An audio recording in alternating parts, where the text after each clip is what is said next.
Hi guys! As you can see, ito yung mini lagayan natin ng ating mga paninda. At ayan, kaunti na lang ang ating mga products. Kaya nag-order tayo ulit.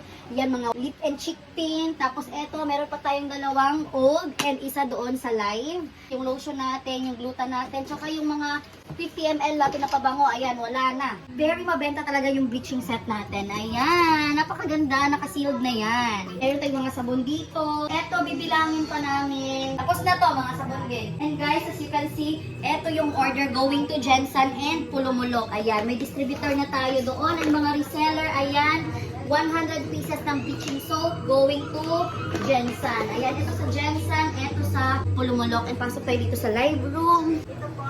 O, diba? Ang daming kalat. So, ito yung mga boxes ng mga orders natin. And, may nag-live. Pag may phone na tayong extra, ayan, mag-hire na din tayo ng live seller ng hapon at saka ng morning.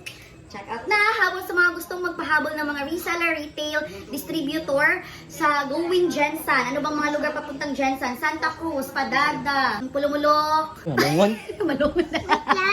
Sa Malungon, ayan. I-PM nyo ako para wala na kayong shipping at ito-drop off na namin going to your stores and mga taga-Jensen. Ayan, sa mga gustong maging reseller dyan and gusto bumili ng ating Wear Me products, ayan, may shop na po dyan na pwede nyo puntahan para makabili ng ating products directly. Ayun lang, mag-check out na!